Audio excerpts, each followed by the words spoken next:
Ladies and gentlemen, welcome back once again to some last-minute kick-out action. As always, I am your reigning, defending last-minute kick-out prediction champion, much to the ire of the two gentlemen joining me once again. One of those gentlemen you know very well. He is the king of last-minute continue himself. He is Kevin, the Kevin Eva. Hello, welcome to Controversy, the show. And always the man with much to say and much he streams about. One, Mr. John Turbo Finley. Hello, sir.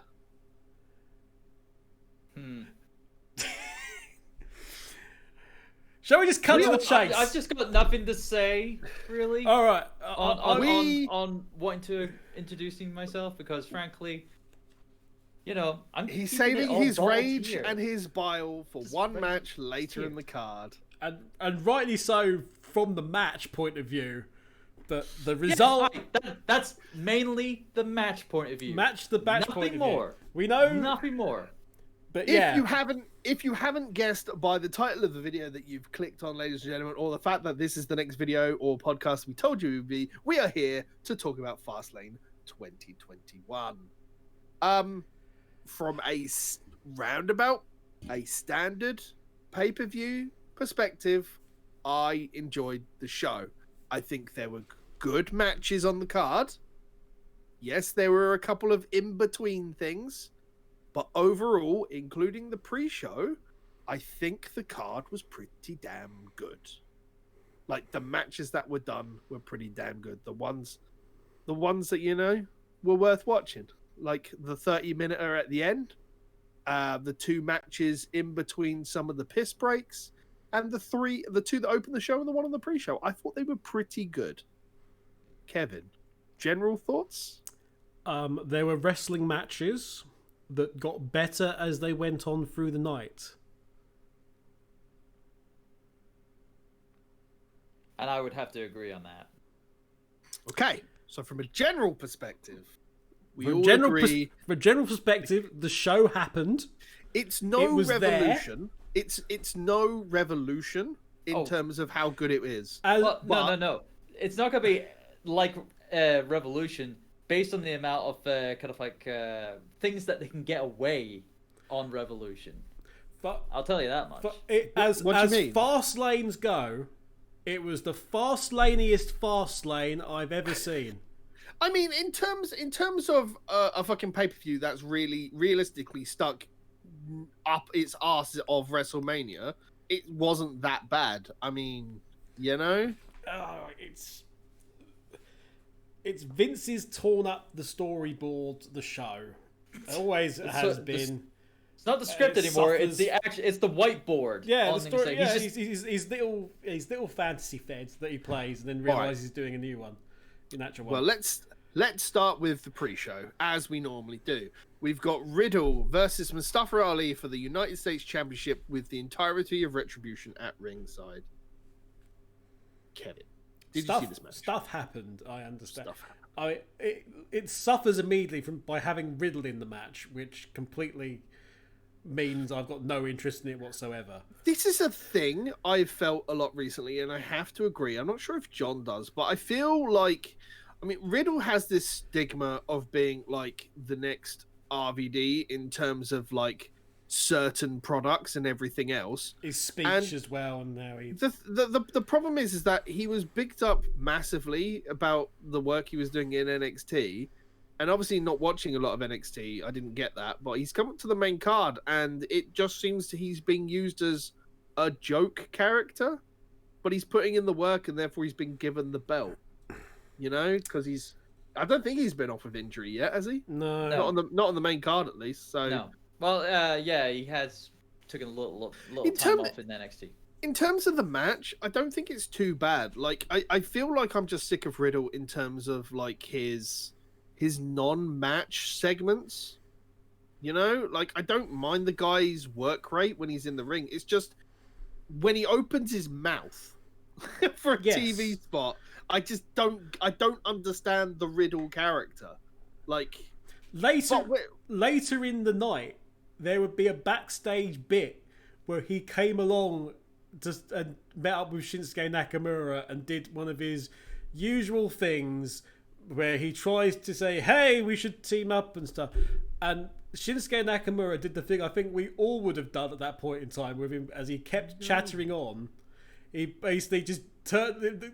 When he wasn't looking, he disappeared, and then when he went away, he came back out again and just went, and then continued. But you're quite right, Pete. If you're that awful in these backstage segments to the point that I don't want to see you on my screen, I'm not going to want to see you in the ring either. And as skilled as I'm sure he is, and I've seen some of his the kick work that he does, and that itself is very impressive, I don't fucking want to see him. So I'm not going to... So if you tell me, well, what's on the kickoff show? Well, we've got that guy that you don't want to see versus the most stillborn, bloody faction. Well, you'll be happy about the results of that. But, John, have you got any thoughts on Riddle or this match? Well, my thoughts on Riddle, he can work well in the ring. But yes, his character can be very, very hard to digest. Essentially, because he's trying to be the stoner character. I'm not like sure. A PG version of it. I'm not sure at the grand scheme of things if this is something that Vince is entertained by.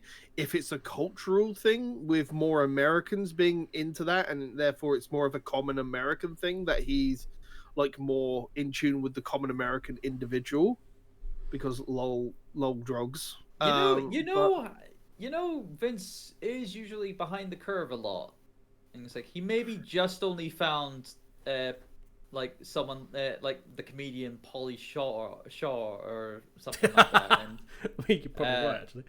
And he might have just thought, that's funny. I wonder if we've got someone like Look at this, pal. We need to do this. It's WWE writing, though, isn't it? That's the main thing, because these writers are taking ideas from like 20 years ago or like 10 years ago. The bottom line is, if Vince isn't entertained or enjoying it, it wouldn't continue to happen. I think that's the thing. I'm sure he does have some entertainment out of it, because. Look at the stoning fellow. Look at him try to offer ideas. Stoning fellow. Look at him try to offer ideas to people, and as he goes around stoning people. That guy's just talking gibberish. I like it. So that's essentially it, because he just likes him talking absolute bollocks. You know what? He's probably seen that he's not, because obviously Riddle is obviously bare feet as part of his gimmick. It's probably that. It's probably he's just saying he's not wearing anything on his feet. That's funny. Counter to that, Rusev did that first. But he doesn't know who Rusev didn't know. Isn't the Riddle thing actually an MMA thing, and B because of like he had hypothermia or something in his foot or something? He doesn't like wearing any covering over it. Yeah.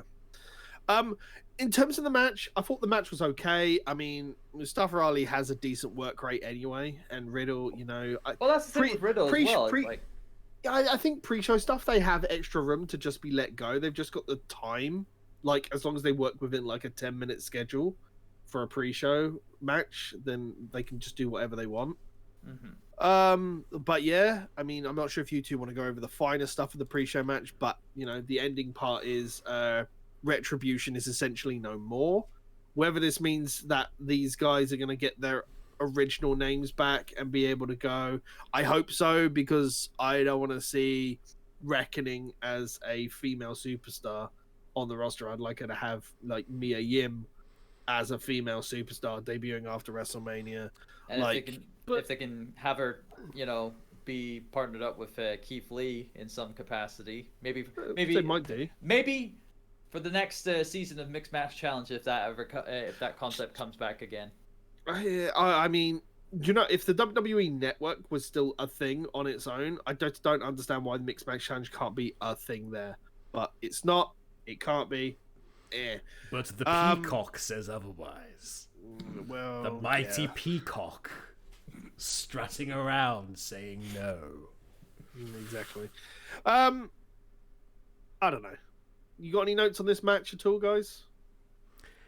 I mean, it was just I was just catching like the highlights on the on the match, and you know, like I said before, I like Riddle's work rate and his kind of like, you know, kind of like MMA kind of like style, kind of like you know, comeback essentially, because he does do that kind of like comeback during his matches.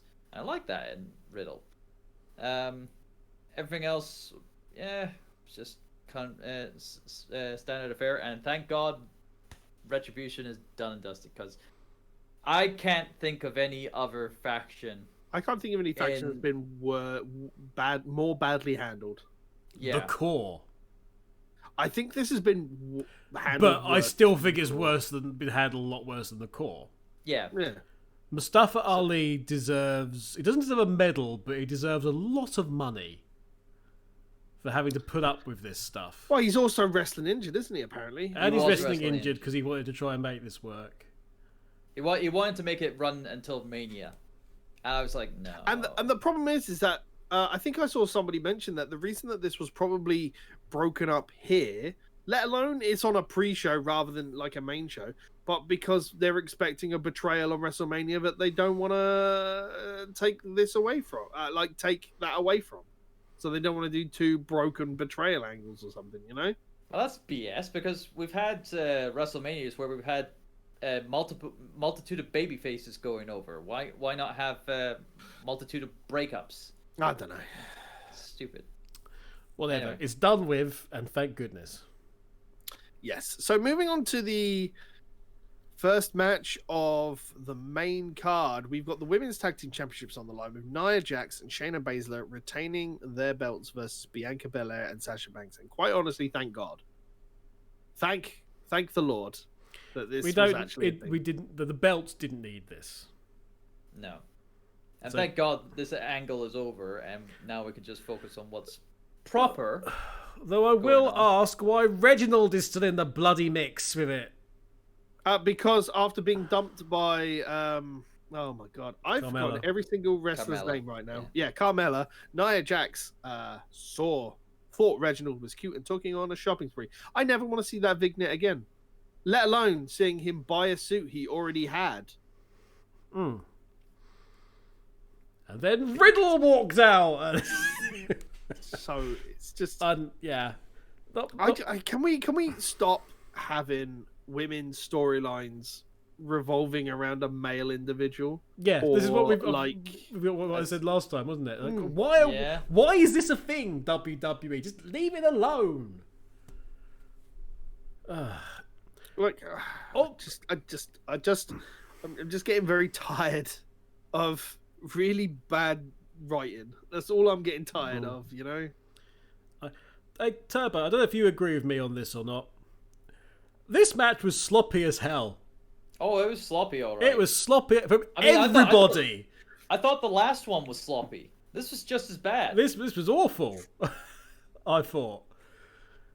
Lots of not sure where we're gonna go, and botch moves. It goes to show you that Bianca Belair and Sasha Banks do not work together. They do not have. I am really worried about that match. They don't work together as a team. But hopefully, as one-on-one, I think it'll work. I want to point out what I mentioned previously as well, that Bianca Belair has had zero, very minimal singles matches since the debut on the main roster.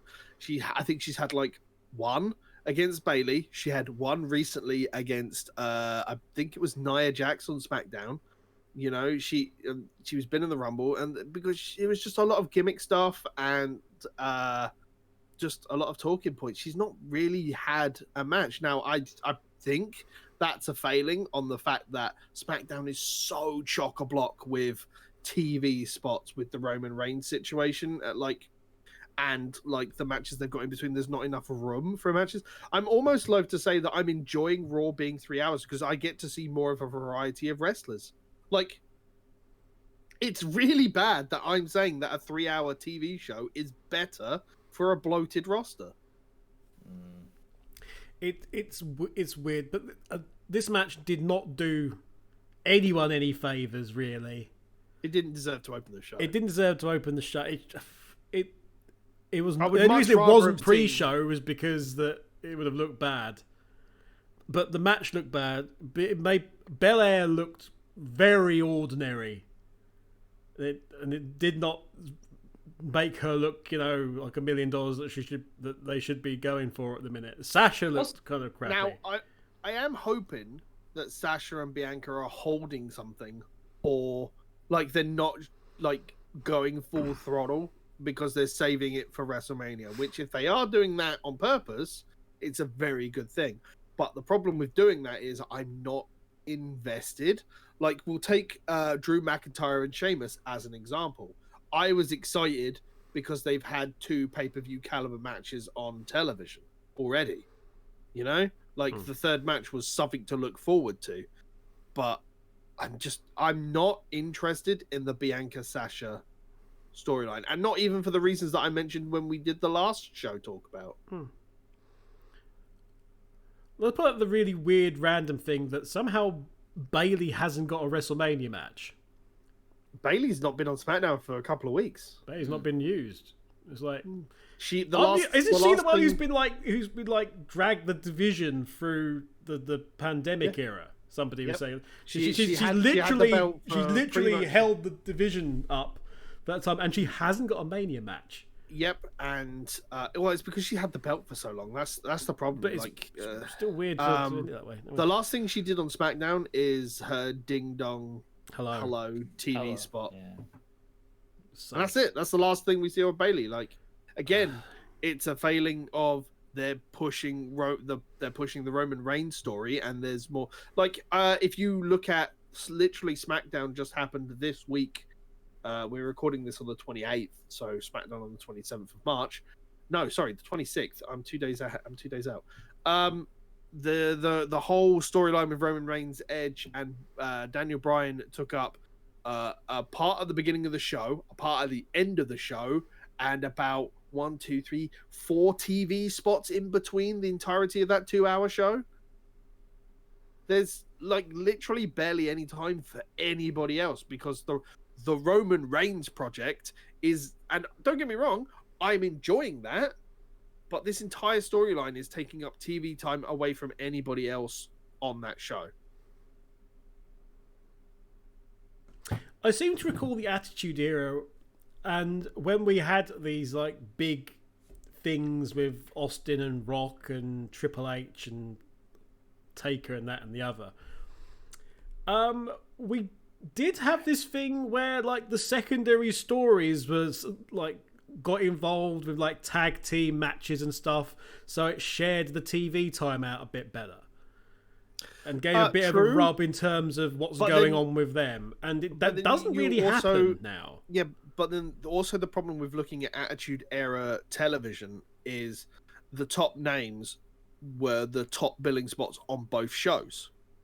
Both SmackDown and Raw. But now, if we look at it from, if you go back and look at it from when they did the first brand split onwards, and everybody had TV time.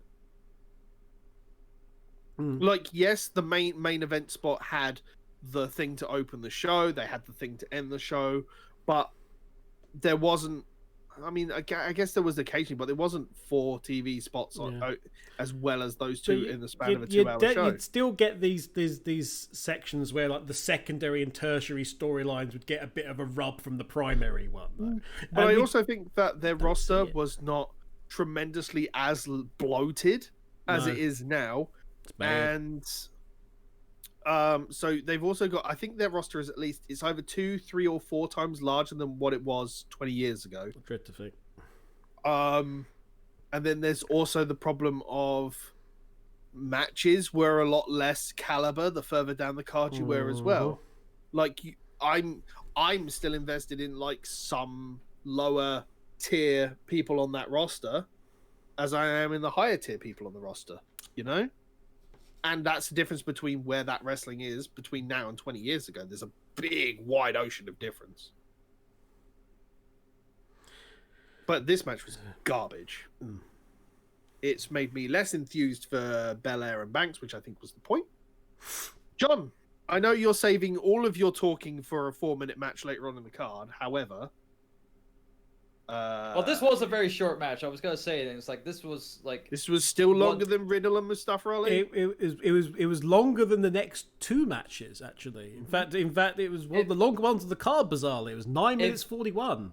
It felt so much shorter to me. It felt like Strangely, it was just like it just like went from, I've forgotten who started the match, but it just went from that to then a tag out, then immediately it went to regional interference and then finish. And it's like, the fuck, it just went by so fast for me, and it wasn't a smooth transition either. I feel a large part of that is due to its place on the card as well. Like, I feel like the matches like at the beginning of a card generally feel like they go, even when they're longer, even when it's like a 20-minute match, it feels like it's a blink and miss at moment because it's opening the card, and you got a lot of energy due to like 2 and a bit hours later on. I don't know. No, I agree. This was a very poor opening. Moving onwards, a match that I thought was a lot longer than it actually was, but I really enjoyed it. Big E versus Apollo Crews for the Intercontinental Championship. Like, I don't know. Big E showing a kind of like really aggressive side that we very rarely see. This new change in Apollo Crews as well. John seems to disagree, so I'm going to let him take point.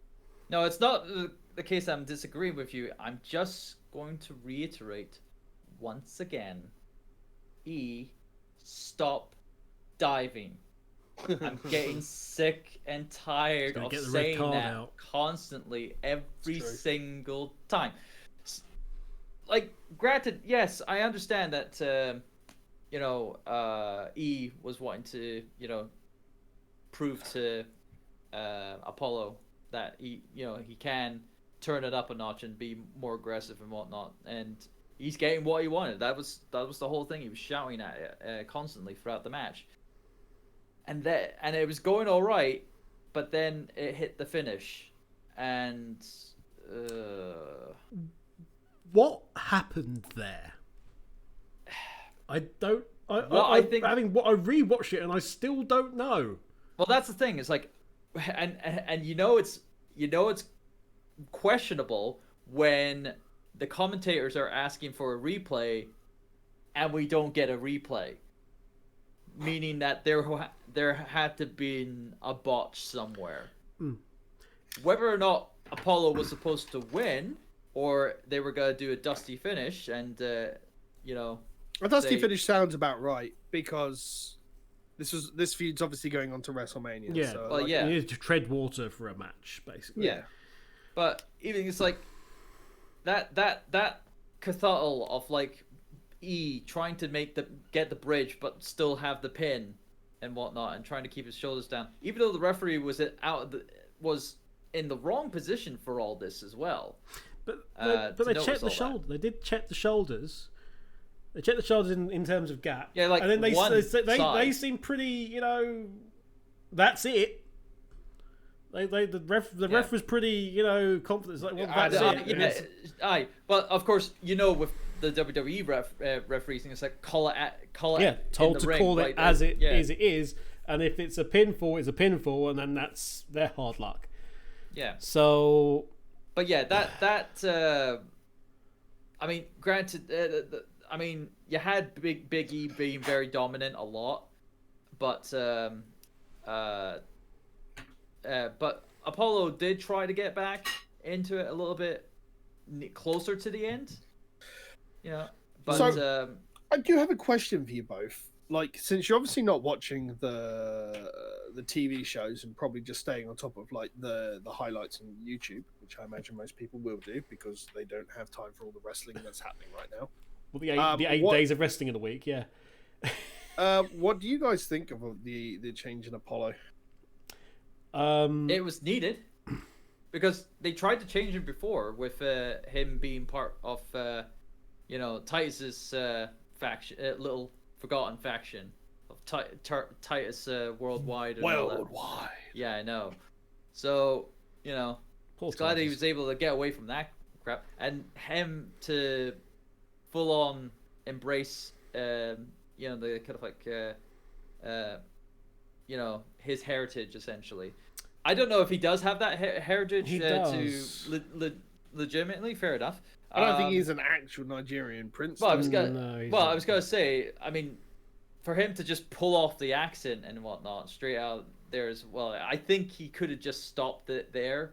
Like, But- you didn't need to pull off the accent to portray your character change. I need to double check something here. You know, because this is like Kofi being Jamaican.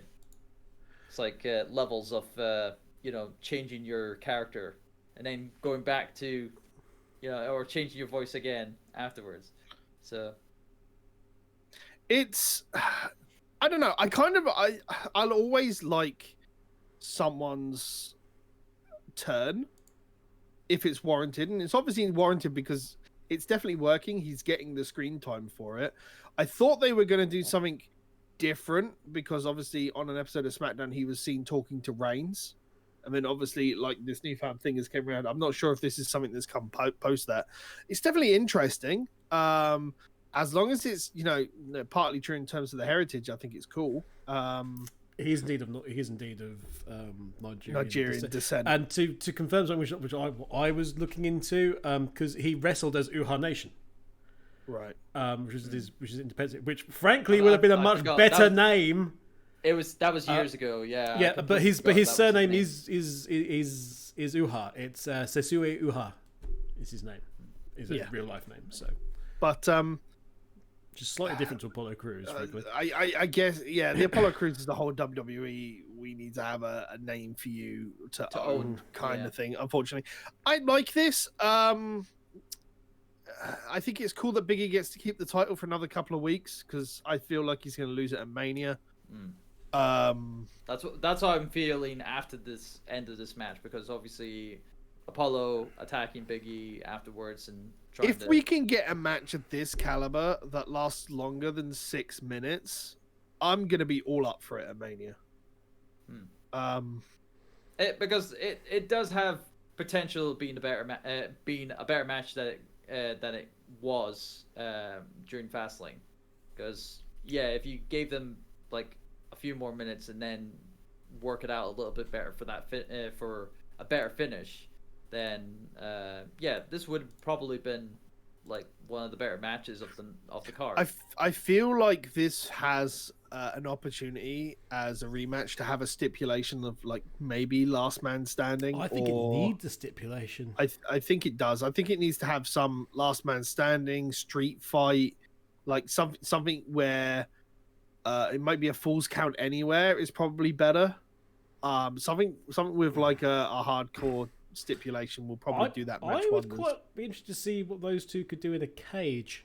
You know, I don't think we've got anything really cagey on the card yet, do we? I imagine we'll probably see Braun Strowman versus Shane McMahon turn into a Hell in a Cell match, and he'll jump off the... Dear. Braun! We'll get onto that. The Stupid Express, yes. Well, we will, because it's next. All in all, I just want to see more runtime for these guys to go at it. I think that's what I can say going forward. I enjoyed it. I didn't think it was as short as it was. I look forward to more. Next, Shane McMahon was removed from a match from an apparent injury that he suffered while training in the ring, and was replaced by Elias, who was vying for a WrestleMania spot. He still doesn't have one at time of recording. So we have Braun Strowman versus Elias with Jason Riker, and this turned out to be the shortest match on the card. I'm gonna say it now because they haven't edited it in because it doesn't exist as part of the Fastlane match, but from now on Raw, when Braun Strowman does his run around the ring thing, they've added a steam engine choo-choo sound to it when he's running around the ring.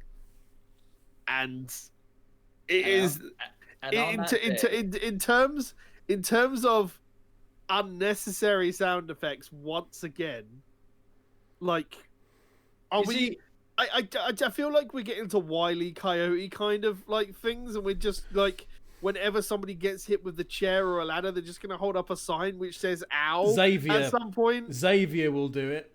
Yeah, well, Xavier's... Xavier will just try and distract somebody with free bird seed. When it was implementing these sound effects into entrances, we groaned, and yes, but at least it wasn't ruining our matches. Now they're putting them into the matches. Now, granted, you could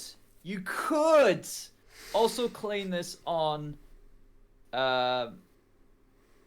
Xavier Woods with the trombone doing the every time it's like, and because I'm sure many people were obviously cheering that, and then that got word to the back, and it's like, well, granted, Kofi's not out there every time. Where could we implement kind of like some sound effect or some kind of like it's a way to give people something fun? And that's probably what's happened now, is that suddenly the production crew finally snapped, or Vince himself just came I blame into Seth the production office and was like, listen here, Bob, Kevin, I need you to find me a good soundboard and use this in this. I'm honestly yes, waiting. sir. I'm honestly waiting for Vince to decide. Fine, I meant Kevin Dunn there, Kevin. Okay. He knows. I'm waiting for the next proper hardcore match where items are in another TLC match, and Vince goes, these sound effects aren't coming through on the mic properly, and then that's when we start. Yeah, exactly. That's it, and we just get random sound effects added to a TLC match. You know what we need when something bad happens and they get hit by somebody gets hit by a chair. We need the Tom scream from Tom and Jerry. It needs to be that. But we also we need to go back to the Firefly Funhouse match as well, because that had those kind of sound effects as well. That's fine though, isn't it? That's fine. Then when you accept that, it bleeds into the other stuff. I actually think, let's go back to what we were saying at the beginning of the show. Is it making Vince laugh? And I'm guessing it probably. Well, right. Either he's finding it funny, or is he's finding it innovative to try to spice things up. Yeah. He finds it innovative is probably more accurate, actually. Do you know what Vince should probably find innovative and interesting is actual good wrestling stories. But he doesn't think like a wrestling. He doesn't think like a wrestling promoter anymore. He thinks like a TV producer. That's all he thinks about. He thinks, I want to have good television. Again, what's on the TV? Cartoon. Also, when we think about it, I mean, we're lucky we haven't got somebody doing a howdy doody gimmick. Then in that case, for Vince, but you think back about. Again, what we always say at this time of year on LMKO about how they want history-making moments at Mania. I'm looking at that card and wondering, where are they? Because I don't see anything on there, really. I think it's going to be the same thing you groaned about on the Discord. A side point, please join the Last Minute Continued Discord, where you can talk to us real time about wrestling things that happen.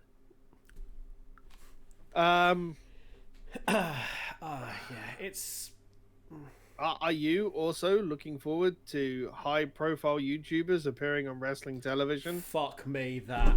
Oh my god. Logan bloody Paul. Oh, he's on SmackDown next week. Being shoved into Sami Zayn and the problem is that they've had interaction, and as someone else in wrestling journalism has pointed out, it's another subset of people who may or may not be wrestling fans, which will they might only tune in when Logan Paul's going to be on the television, or they might stick around after it, which means that Sami Zayn versus Kevin Owens might be a Mania opening show if Logan Paul's going to be at Mania, and they might stick around after that. My heart. Kevin Owens versus Sami Zayn is a WrestleMania opening show. What have we done to deserve this? What have we done? I don't know. Anyway, I'll tell you. Going back to this match though. Yeah. Braun Strowman. I mean, Braun it wasn't even a match, was it? Like, Braun is Braun. I love what he's done to his body. It's in terms of getting himself in fit and Elias. healthy. Although, granted, he was still wearing a T-shirt during this whole match, and I'm kind of thinking, wait, but that's probably to save our eyes from just the sharpness of his abs. Elias must be the most high-profile jobber ever in existence. Oh yes, yes. I mean, I can't remember exactly Poor when Elias. he won a major feud that he's ever Like, been in. It's like recently, Jason Riker won a match, and Elias lost 5 seconds later. Yes, Jackson Riker, who was there, and as a reminder, fuck Jackson Riker. Mm-hmm. I don't, because he's the guy who gets to keep his job, and everyone else. You know what was the best thing about this match? Nothing. The best thing about this match was actually Shane McMahon's sell job of the knee injury in the video package. Yeah. It was he actually sold it really well. I get the feeling there's a lot of salt happening here. So we are going to move on to something which I know you guys will want to talk about because it was very good, and that is Seth Rollins versus Shinsuke Nakamura. Well, on paper, this had everything. On paper, this was like. Yeah, on paper, this could have been a show stealer. In reality, I don't think it lived up to expectations. I wasn't really expecting much anyway, because this. We knew the result. Well, yeah. Because obviously you need some sort of angle to continue on into WrestleMania and whatnot. It's like, I mean, granted, fair dues. I like how Shinsuke was able to be a little bit more like himself again, but it just obviously like it's just you know. I mean, I wasn't obviously this is Fastlane. I'm not expecting like 15-20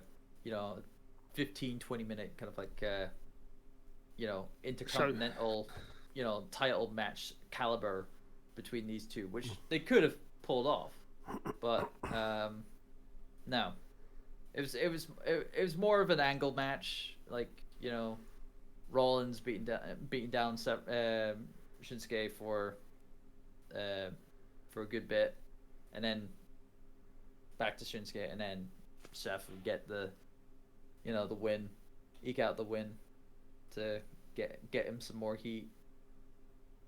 So it was a match. It was just it could have been better.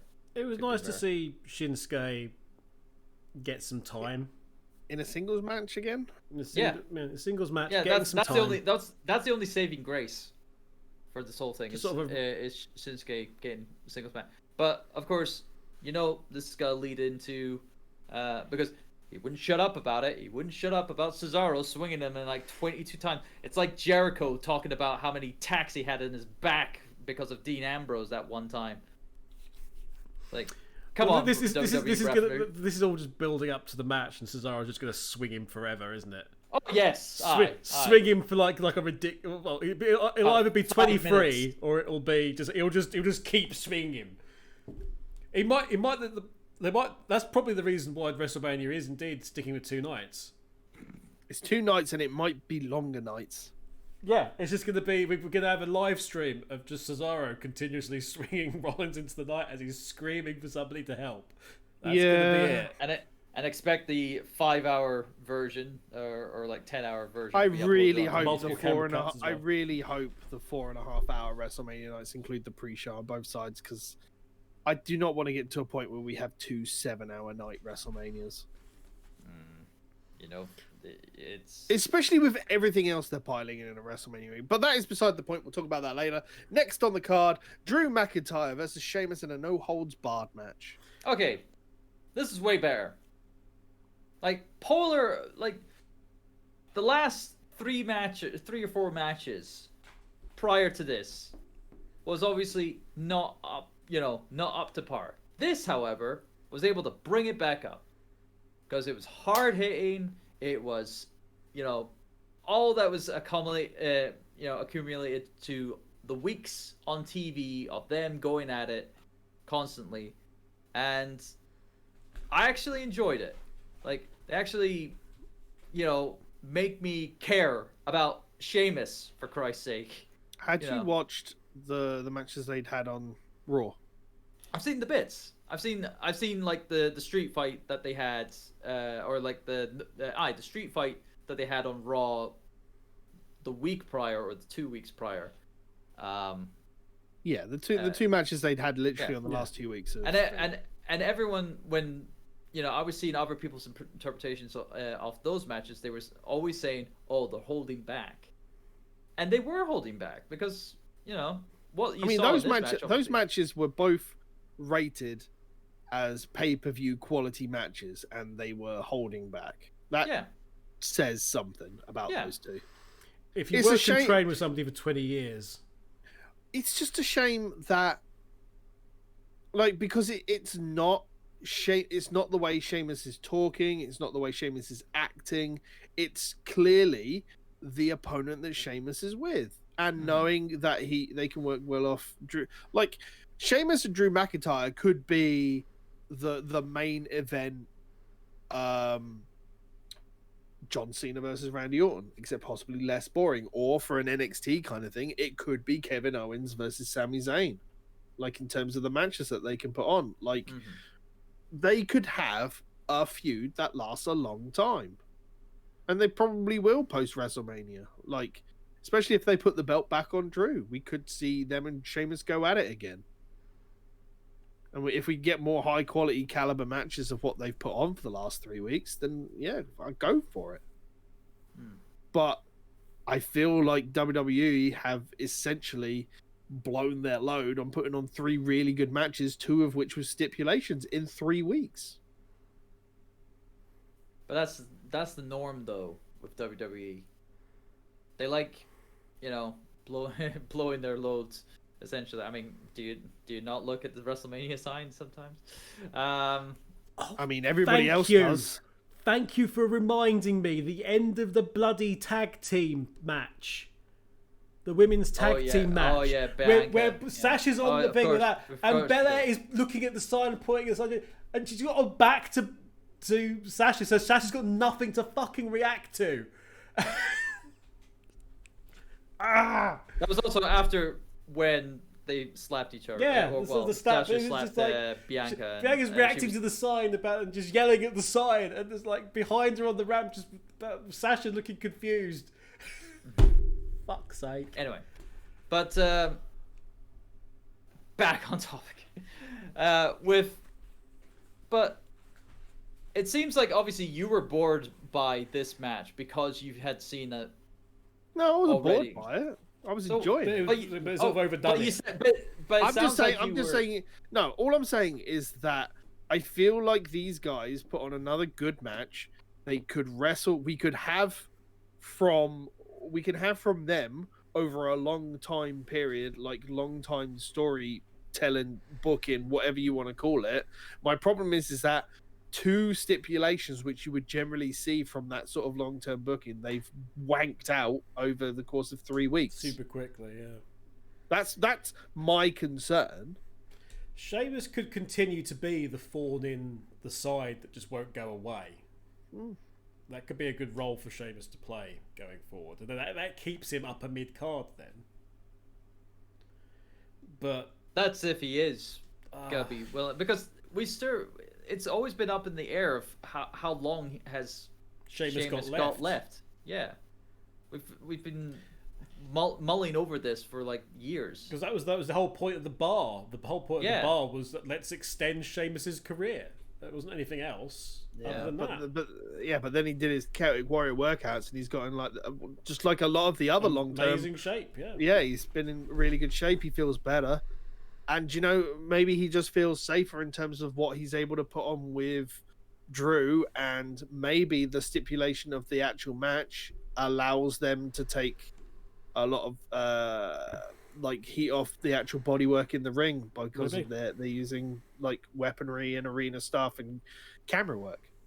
So Do you know what? If it gives us more Sheamus versus Drew, fucking go for it. We'll see where it is after WrestleMania. Unfortunately, I feel like there's going to be other stuff which is going to take precedence at the moment. But yeah, shall we talk about what I'm sure that our favourite Scotsman has been bottling up his rage for the past hour and a bit? Right. I'm actually going to do the introduction for this. Yeah, go nuts. Go nuts. So, I'll the reason keep I'm this going to do right the here. introduction for this, folks. Right. Alexa Bliss. Before you get away, I'm just going to say, I enjoyed this. I was also riding on this match in terms of predictions. Yes. So I enjoyed this. On two fronts. That's all I'm saying. I enjoyed this. Right. Take it away. In fact, to let you guys go at it, I'm going to mute my microphone to not step into this. Right. Okay. So I'm going to preface this, folks, as Pete actually just told you. Coming in to the predictions. Funnily enough, I did jack and shit in the predictions. Which, frankly, considering it was Fastlane, I'm not that fussed about. But what we had was effectively a tie going in, what would end up being a tie between Mr. Turbo and Mr. Pete. There we go, the two of them. So it came down to Alexa Bliss and Randy Orton, and if you watch the video, you will know that both myself and Turbo decided it would actually, for once, we actually went for a no contest as our result, and Pete went for Alexa Bliss being victorious. So considering how this match went down, if you can call it the match, because it really wasn't, we had... Yeah. This is where the controversy comes in, because obviously, in terms of the actual result, should Alexa Bliss have been disqualified? Well, yeah. Yeah, I mean, kind of outside interference, and there was a match. It was a match. There was interference. But as I said to the guy, as I said in the chat afterwards, I think it might be the Fiend is like in the Undertaker bracket of anything bad happens, the referee doesn't want to disqualify, otherwise the referee's going to get killed. But yeah, Turbo is not happy, folks, to put it mildly, because he thought, unsurprisingly, you know, it should be a disqualification or indeed there's no contest. Pete was obviously thinking, well, Alexa got the pin. And by the way, that was an interesting pin, Alexa. Okay. I want to preface this with there was as much of an actual conversation post this match, because it was on so early, because UK clocks hadn't gone forward yet, that we were all still up watching this. We were all still up watching it. So it got to the point where... Well, actually, I hadn't watched it, but where it was going on. Yeah, but Kevin had specifically asked what the official wording was on WWE.com. Turbo was so angry, and Pete was so sure that we decided that I said that we would wait, because we know how this thing works with WWE. Sometimes a pinfall isn't necessarily a pinfall, what they decide later on when the match results come out. So because it was on a knife edge like so, I said we would do that, and then of course literally as soon as I did that, Pete found where they actually said that Alexa Bliss was on.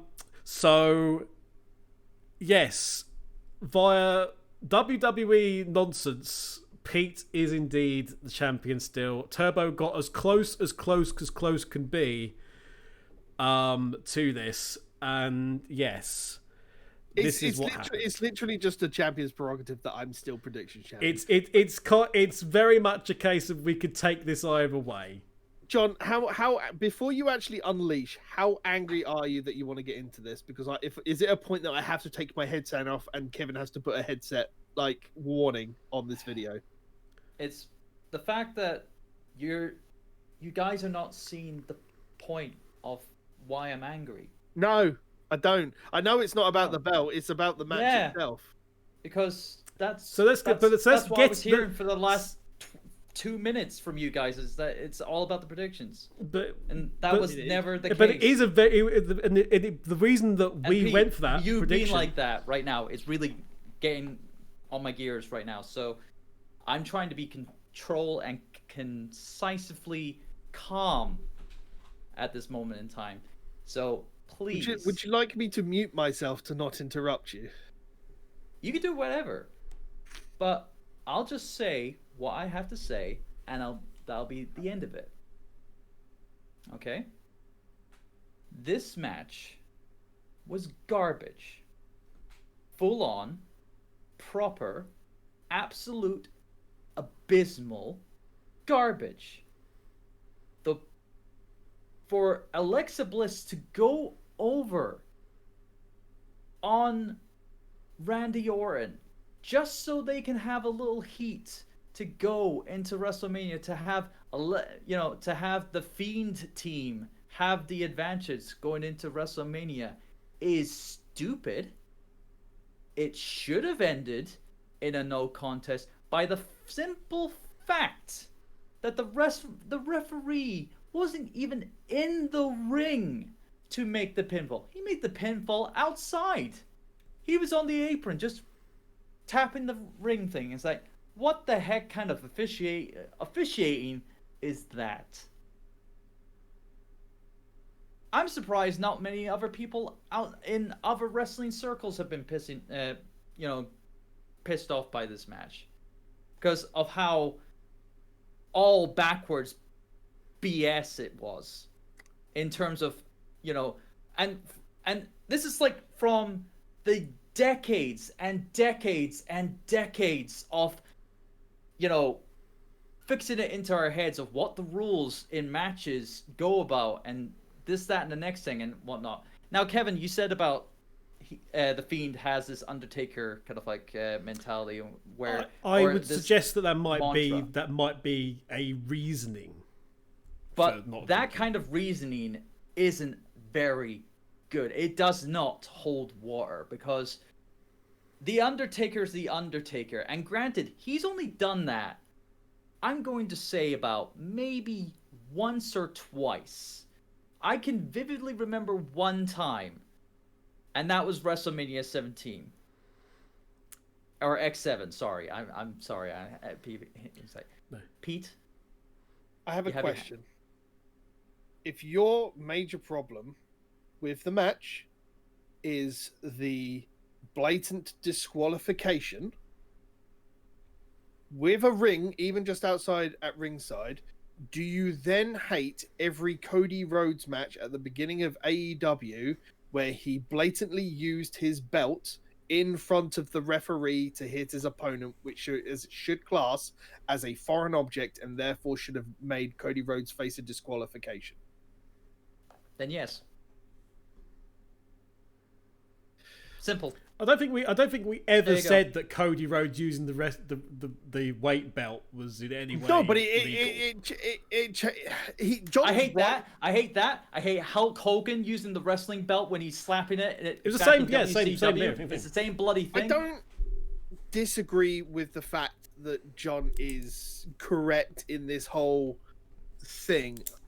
I think the reason that the wider wrestling circles don't have a problem with this match is because A, no one really gives a shit about a Randy Orton match these days, and B, this is more storyline than it ever was going to be a match. When was the last time on WWE television we had a proper intergender match where a male superstar and a female superstar actually locked up? Oh, I'm not talking about like the Reginald stuff or anything else. You have to go back to Chris Jericho versus China for an Intercontinental Championship match. And that's back in 2000, 1999, 2000, 2001, that sort of time. Over 20 years ago, yeah. When has there been an intergender match on SmackDown, on Raw, on any sort of on WWE television? I'm talking about outside of that, on WWE television, where there has been a male and a female superstar that have actually locked up and done wrestling moves. This was to the point where the only contact there was the Fiend and Orton. You know, pinfall, and the way that was done being a little bit crass aside, there was chasing around the ring.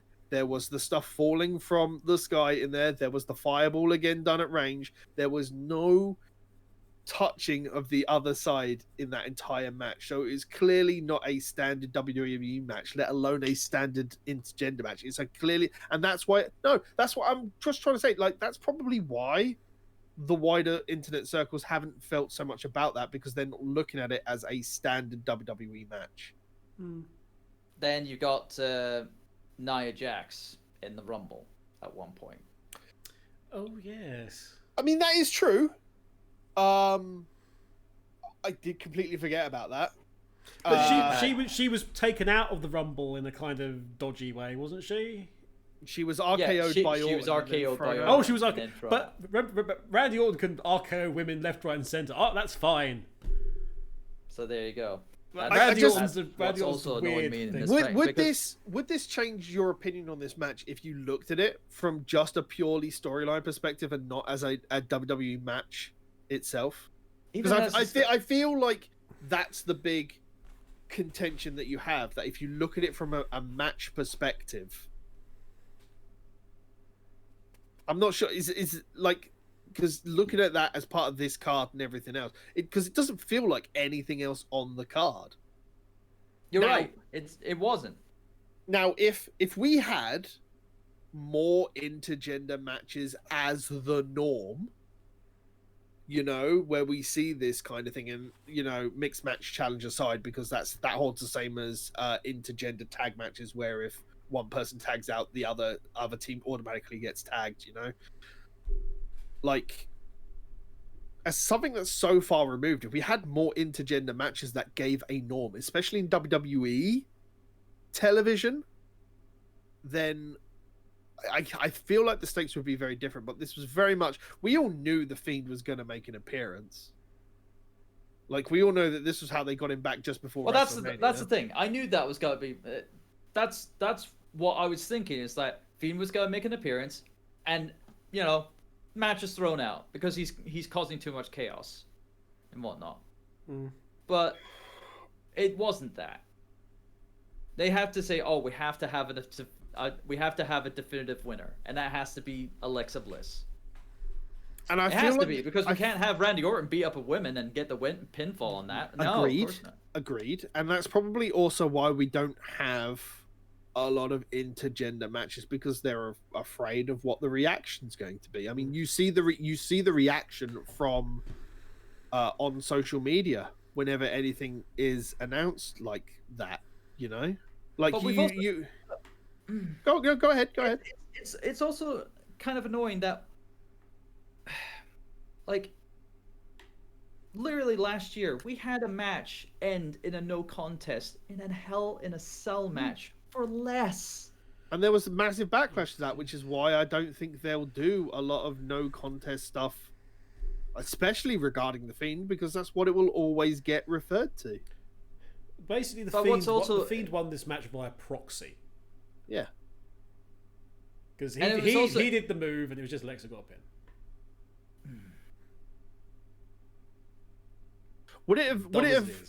Would this have been different to you if there was a form of stipulation like that, like a no disqualification or something else? If it was announced as a no disqualification intergender match, I would have been fine. I would have been fine with the result, because there was no indication that this was no DQ, or there was no kind of like special stipulation to it, other than it was an intergender match. It ruined it. Yeah, I think it might be one of those things where they couldn't have said that. That might have caused some problems with advertisers and things. No, if you say it's intergender match, it's like. Well, but if you say it's no disqualification match, then you're sort of bringing in certain, you know. I think this revolves back around to what Kevin might have actually said earlier on in this video, per se, with the almighty Peacock. They don't want to have male on female violence. You got to remember, it's got guidance now. It's the first show as well. They might have got away with it if it was just network. There were still the advertisers, as I just mentioned, but now that you've got the Peacock, as it preys on those. Not that anybody on Peacock could have probably seen the match anyway, based upon what we're hearing. But yeah. So this happened. This happened. Sidebar. Interesting look. Well, it's melted Fiend, isn't it? That's the idea. Fiend. Like, but as always, it's a really interesting look. It's really dumb because I don't think like the whole Fiend storyline. I don't think Fiend should have lost to Orton. Obviously, they wanted a reason to keep Fiend off television until Mania, but I don't think he should have lost then, let alone been set on fire to have a break. And what's going to happen? Is Orton just going to win at Mania again, and we return to the status quo? What happens? The result of that match doesn't do anyone any favors. Like, I'm going to refer to the Adam Blompier like storyline of how we'd book the return of John Cena. I'd rather see another Firefly Funhouse match with Randy Orton dissecting Randy Orton. I think that would be far more interesting. They might well do it. They probably will at this point. It really depends because I think we're just in devil's country right now. Aren't we due our annual Randy Orton goes away for a few months? Probably. Because that's what's happening. Because he does more time off, doesn't he? It's one of the perks of obviously being with the company for so long. I don't know. Anyway, this happened. And we don't have to see it again. Yeah. On to good stuff. Roman Reigns versus Daniel Bryan I'm not going to say good stuff because I hated the ending of this match. On to mostly good stuff for half an hour. Mostly good stuff. Yeah, exactly 30 minutes. In fact. 30 minutes dead. Single match for the WWE Universal Championship with Paul Heyman at ringside and Edge as the special guest enforcer. Edge is the man you know is going to get involved later on in the match because that's how special enforcers work. I will tell you right now, my score for this entire pay-per-view is low. It's low because there's pretty much nothing got my attention significantly throughout watching it. The big exception was this match. This felt big. This felt like a big time match from the get-go. From Daniel Bryan dancing around and, float like a butterfly, sting like a bee, kicks. I'll tell you what the style of Daniel Bryan in this match reminds me of is when he first turned heel before the whole vegan championship belt thing, and when he went up against Brock Lesnar at Survivor Series. That is what this Daniel Bryan reminds me of. It is. It was like, come on then, what are you gonna do? Come on. Because he's been working that style since then, so it's what he's kind of like implemented. He's just turned face now. So. Yeah. It's so clever because it immediately makes Bryan look like a massive threat. Just by having, as we had as Brock did and as Roman did, just showing that little bit of deference, that little bit of caution. That that Daniel Bryan is a dangerous man. That he can get you into any freaking submission in the world. That. So come on then. What are you going to do? Of course, it all then boiled down. It all went the predictable way of, Roman will get in trouble and then he'll get out of it and then it'll result to just punching the person on the mat again for 5 years. But yeah, this had the big match feel about it. Which has been missing from a lot of WWE matches. My biggest problem with this match in general is that I want to see Daniel Bryan and Roman Reigns go at it for 30 minutes. I want to see Edge and Daniel Bryan and or Roman Reigns go at it for 30 minutes. I don't want to see these big time matches mired with the fact by storyline. mired by storyline. And Like I get it's WrestleMania season. We know no one's really gonna lose a belt. I'm kind of glad that I said that this was gonna turn into a triple threat at Mania, like we all thought, because it is, And sure, I'll look forward to that. But there's a part of me that, while I didn't want Edge versus Roman Reigns build as spear versus spear, and I'm glad that's not happening now. I still think I would prefer a solo Reigns versus Bryan or Bryan versus Edge solo match, Well, that gave Bryan some ammo for his promo, didn't it? Because he touched on the whole spear versus spear and how wonderfully marketable it is, and how he wasn't having it. Just because he wasn't having it, he was still having his shot. Thank you ever so much. Do I still think Edge is going to get the belt at Mania? I think so. They mentioned it on SmackDown, and it's going to be a big selling point for that match. That the second night of WrestleMania is the anniversary of Edge retiring. They are making a very big deal about that, so I have a feeling Edge is going to win the belt. Whether he drops it and says, I'm leaving on my own terms, or, does a match and then loses it promptly afterwards, I don't know. Will they give him a run? I don't know. This match was good. I just think it's mired by all the interruptions. Yeah, the ending of it was modeled with, the blatant, kind of like... Also, I don't understand Heyman. Like, Paul Heyman at ringside for Brock Lesnar, I get it. He's vocal. He's loud. Paul Heyman at ringside for Roman Reigns, as we've touched on before, looks like when you see him on the camera, he's very... impressive isn't the word. With his gestures and everything else. Expressive, thank you. That's the word I'm looking for. He's very expressive, but you don't hear him in the same sort of point that he is. But there's a Brock. reason why. There's a reason why. Because those early matches he was, and then Roman kept telling him to shut up. Yeah. So, and then we've had this where Roman's threatened him as well, right, Turbo? Mm-hmm. Yeah. Yeah. He's threatened him before. It's like he's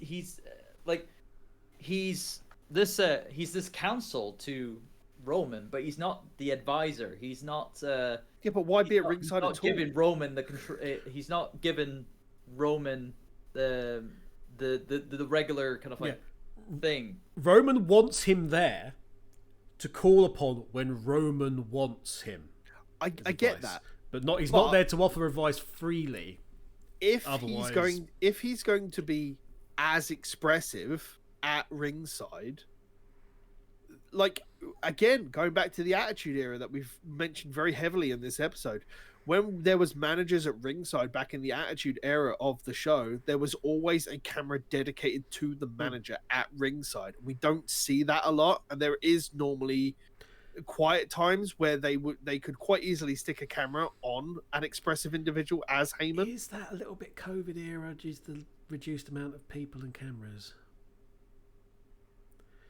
Maybe. I mean, it still speaks wonders for Heyman that he's still doing all the facial stuff, which you're picking up in the background as subtlety as to whether or not he is actually happy or worried or what have you, and he can't say anything necessarily.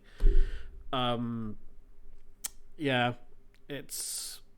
But I get what you're saying there, Pete. We would normally. I think there's if he's gonna be as expressive, then at least he should be like, I get that they want to have the action focused. But there are points where there is a quiet point during the ring, and for the effort of television, they could have a quick flip to Heyman. But it just feels like there's not a camera focused on that point. And he adds so much. He adds so much to anything that he's even remotely attached to. See, talking whatever the new talking smack is. Smack, yeah. My God. The man can put over somebody's entire career in like a couple of words. It's astounding. Hell, it's not even a couple of words. It's like letting them talk and then just him reacting to it with his facial They expressions. that if he gives an honest appraisal and anyone listens, and we said that like last show as well. But when Paul Heyman talks, the People above listen. might not listen. The talent sure as hell listens. Well, the talent listens and the audience listens because that's who Heyman the is. audience knows. Anyway, it's late in the day at which we are recording this. It's been a very packed day at which we're recording. But we should wrap this up because we've been going for about an hour plus, which is normally the norm for the wrap-up shows that we do. But yeah, we'll start with, I know Mr. Kevin says he's got a low score, but we'll come back to that in a minute. Mr. Turbo, let's start with you, my friend. A flat 4. Kevin. Oh, yeah, mine's also a 4. It was very, as Turbo rightly said, flat for me. I clearly enjoyed this way more than you guys. Yeah, of course you did. Because you are different to us. I'm going to give this a pretty good 7. The only thing I really hated, like really honestly hated, was the women's tag match. Like, I was watching most of these, like, and I was infused by it. You know, like, it's all minute storytelling on the way to WrestleMania. So yeah, there we go. Wide margin. I don't think there's been quite a wide margin between your not for a long for quite a while. time. So yes, we will be back with WrestleMania predictions night 1 and night 2. There's a lot of wrestling. We're not covering it all, obviously. WrestleMania's on that week. We'll talk about that, and you know, maybe we'll do something. Maybe we'll probably do 2 shows like we did last year for night 1 and night 2. But predictions will probably, I think predictions will probably get broken down to 2 videos. We'll see how it goes. Depends how long it takes at the end of the day. But yeah, thank you very much for watching. As always, you know, we've had Mr. John Turbo Finley. Yep. We've had Mr. Kevin, the Kevin Eva. Hey. And as always, I've been your reigning, defending LMKO predictions champion. And until next time, ladies and gentlemen, we'll see you next time.